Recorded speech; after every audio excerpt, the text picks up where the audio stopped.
I happen to think it will be Netanyahu that is the first to fall, because I think the United States has instigated a regime change operation against him.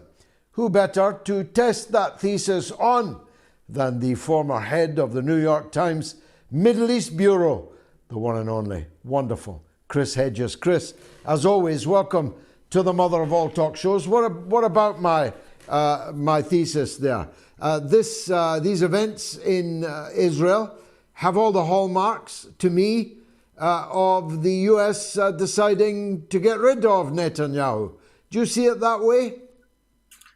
Yeah, I mean, first of all, his coalition is very fragile to begin with, and he has alienated the mainstream Jewish groups in the United States who have tremendous political power. I encourage everybody to watch that wonderful Al Jazeera documentary, The Lobby, which was never actually broadcast on Al Jazeera because the Israel lobby intervened to essentially get it removed from the airwaves, but there are pirated copies on Electronic Intifada everywhere else. So this has created a problem, a kind of public relations problem for the Israel lobby in the United States, as well as fervent Israel backers like Joe Biden, who describes himself as a Zionist. Of course, as you know well, George, the major part of the equation, and I would argue one of the reasons Israel or Israeli society has devolved into this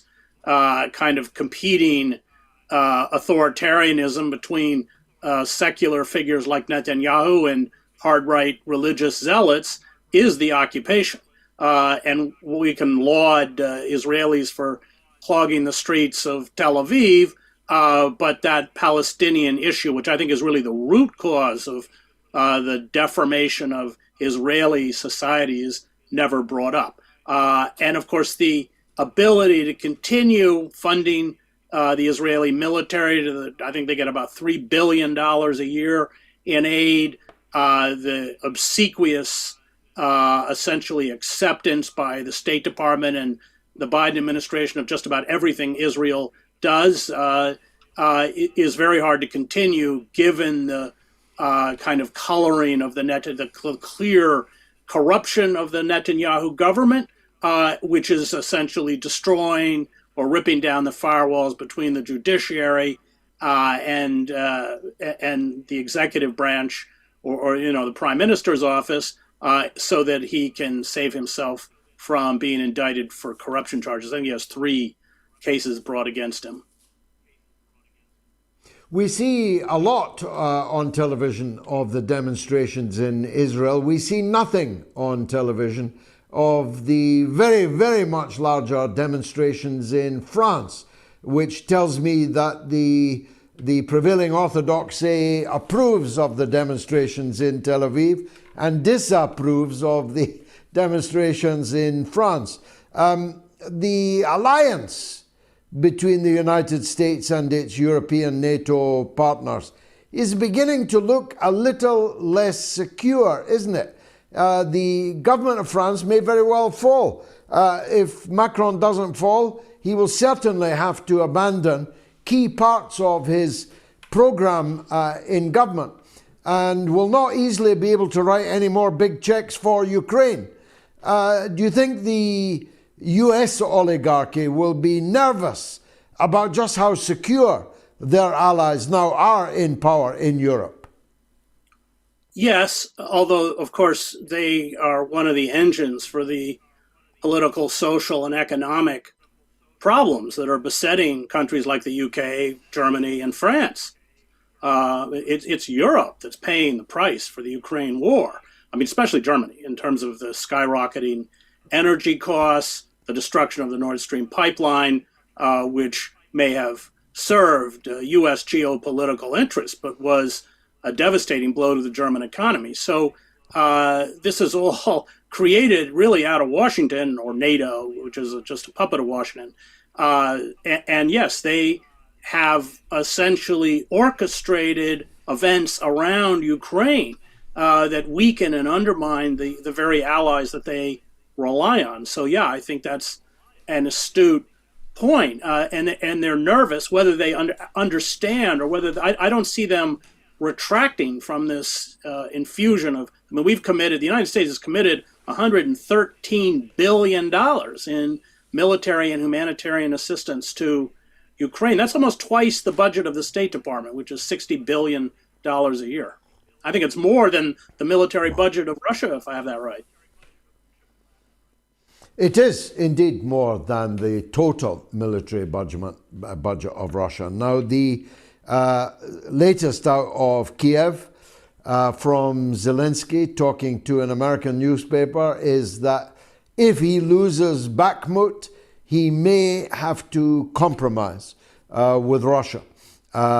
We don't know if that's a bluff to get some last-minute cavalry coming over the hill to Bakhmut, but if he means it, it could be very significant because I study the war map very closely. I know you do too.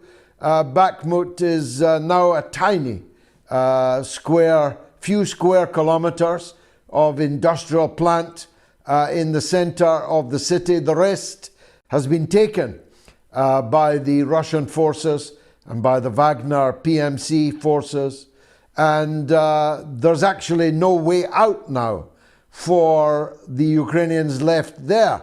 And many of them have already been withdrawn. So if Bakhmut's about to fall, and Zelensky is right that if it falls, he has to compromise, what might that look like? What do you think kinetically would happen after that? Well, from a distance, I think Bakhmut is important. Remember, it was originally before the Russians, essentially, as you correctly point out, were able to occupy it. It was trumpeted as a major center, and the Ukrainians were lifted up. Now, at least in the U.S. media, it's being dismissed as just a small town. But it's a major communications hub, and it opens up roads and rail lines to the Russian forces. Lloyd Austin, I think, said in January that time was running out. These are his words.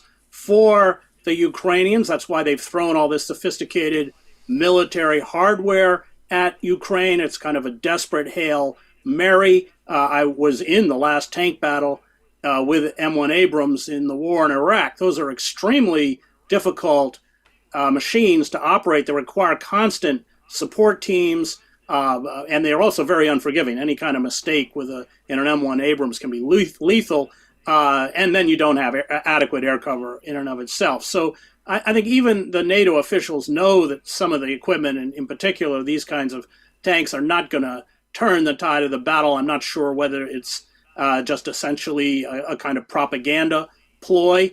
Well, the U.S. has adamantly blocked any kind of negotiations because the goal of the United States has nothing to do with Ukraine. It has to do with degrading the Russian military and weakening Vladimir Putin's hold on power. So ultimately, as the New York Times wrote a few months ago in an editorial, which is, of course, it's taken a very pro-war stance, but even the paper realized that there would have to be negotiations. There would have to be a kind of exchange of land for peace. I think the U.S. planners know that, but they want to keep this conflict going as long as they can to punish Russia as much as they can, even if the ultimate conclusion, which they must know, is exactly what the New York Times said, some kind of negotiated settlement. Remember, they have blocked, there was an effort by Turkey early on, the U.S. stepped in to block it.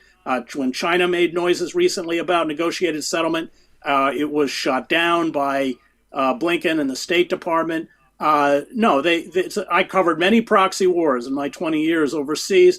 There are many ways that imperial powers have to project power, but proxy wars are probably the most cynical because they destroy the peoples and the countries they're purporting to protect. And that's exactly what's happening in Ukraine. So you will see hostility. They don't care if half the electrical system is out. They don't care how many Ukrainians, kids, and now they're recruiting, I think, kids and men up to 60.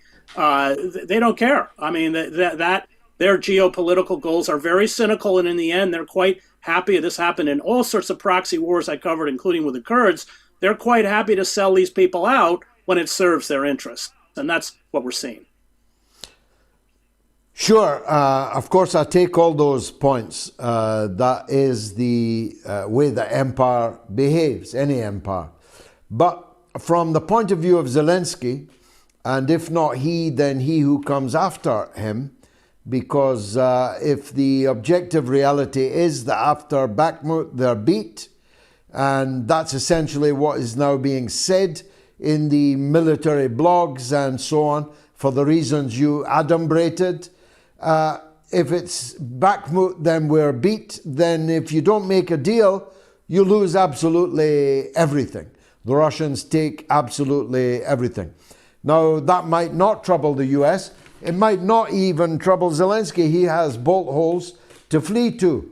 But somebody will come to power in Kiev, either by coup or some other means, that will want to make a deal with Russia to preserve something of the sovereignty of their country, even if just the west of it. So we have a potential clash of interests, don't we, between Kiev and Washington? Yeah, that's often true in proxy wars, that the interests of the proxy diverge from the interests of the sponsor. But the sponsor will put very heavy pressure. And of course, Ukraine is on life support from the IMF, from NATO weaponry. Without that steady flow of both financial assistance, because the Ukrainian economy has collapsed, and military assistance, they can't prosecute the war. So that's a very powerful lever that they have to hold over the heads of Zelensky or anyone else. And I can tell you, again, having covered all sorts of proxy wars, as Henry Kissinger famously said when he was called out for abandoning the Kurds, which were then crushed in an ethnic cleansing campaign in northern Iraq, he said, covert action's not missionary work. I covered these people for many years. They don't care. They will sacrifice Ukraine and Ukrainians for their interests until the last Ukrainian. And they have a lot of power to prohibit. And they already have blocked, as far as I can tell, certainly one very serious negotiated proposal out of Turkey. I don't know how serious the Chinese one was, but it was raised. And the reaction was vociferous out of Washington that there would be no negotiation. So you are going to have this classic case where at a certain point, when it becomes, I think, as you point out correctly, inevitable that Russia's going to roll over the Ukrainians, that they are going to want to salvage what they can. But again, I reiterate, this is for the U.S. It has nothing to do with Ukraine. It has everything to do with Moscow. And severing Moscow and Putin from Europe, that's always been a long-term goal of the U.S. empire. And that, of course, they've largely achieved. And in that sense, the Ukrainian proxy war has been quite successful. Trump says he could end the war in 24 hours. Is that kind of anti-war talk by Trump having any traction in the US? It doesn't seem to on Capitol Hill, but is it amongst the Republican base got any traction? Yes, some people are getting, we're not suffering the way you're suffering in the UK in terms of inflation and economic degradation. However, we are suffering from inflation and a decline in real wages. And so there is a growing restiveness about the endless amounts of money that are being pumped into Ukraine, and questions as to why those kinds of resources are not provided to citizens in the United States. We just had another mass shooting where the country is being ripped apart. Train derailments that are spilling chemical weapons, the protections against the rising healthcare costs are going to be lifted, or at least expansion of Medicare within the. Those things are getting worse and worse here for the working class and working poor, and they're asking precisely those questions, and that has made the establishment nervous. Remember, the establishment Republican Party and the establishment Democratic Party, which is now fused into one party, really one oligarchic corporate entity. They always were. And that's where you get the Democratic Party, in essence, adopting figures like Liz Cheney or Mitt Romney or right-wing pundits like Crystal and others. They are nervous. They are nervous. Could Trump end it in a day? Well, Trump has a habit of, boasting of all sorts of things that can happen in a day that he can't do. However, I think within the zeitgeist, there is a weariness, clearly a weariness on this endless infusion of staggering sums of resources and money into Ukraine. And of course, they're about to see, once again, like the 20-year fiascos in the Middle East, that they're not going to get what supposedly they paid for. Now, finally, this is almost a philosophical question, but you are definitely the most erudite man I'm going to speak to today, or any day. I'm puzzled about this democracy forum that the US is holding, of all places, in Southern Africa. I made a point at the beginning of the show about the US's role in Southern Africa, which I knew very well, as you did too, of the fact that it's so blatantly aimed at others rather than for democracy in Africa. It's really aimed against China, an obsession against China, to a lesser extent against Russia. I was making the point, you could sum it all up in one photo caption: us killing Patrice Lumumba and Moscow having a Patrice Lumumba International University, which I've spoken many times in Russia. The difference between the big powers in relation to Africa is so disadvantageous for the United States, you wonder why they bothered holding it in Lusaka. Well, they're kind of tone deaf. Let's begin there. They've largely walked away. So, I worked in places like the Congo and the Sudan, and we withdrew most of we kind of checked out of Africa, really. And the Chinese have filled that void. And it's interesting that they filled it not militarily, but in terms of technical assistance and building infrastructure and, what's commonly referred to as soft power. And they've been quite effective. And of course, Africa is a very resource-rich continent. So that's what you're seeing. You're seeing a kind of very ham-fisted, tone-deaf attempt on the part of Washington to counter, it's a little late now, counter essentially the loss of influence and control that they once had in Africa. And yes, of course, that included all sorts of CIA operations. I think, wasn't it the French intelligence who finally actually killed Lumumba, but that was a coordinated effort by French imperialists and American imperialists. But it is another sort of knee-jerk response or desperate grab towards regaining a lost hegemony that's already gone. And the worse things get, the more isolated and the weaker, in essence, in this multipolar world that the United States becomes, the more frantic the efforts to regain that lost hegemony will be. We're already seeing that with the military posturing in terms of China, Taiwan, Nancy Pelosi going to Taiwan, all this kind of stuff. And that is a feature of late empire, what historians call micro-militarism. The Athenians did it when they invaded Sicily and their whole fleet was sunk.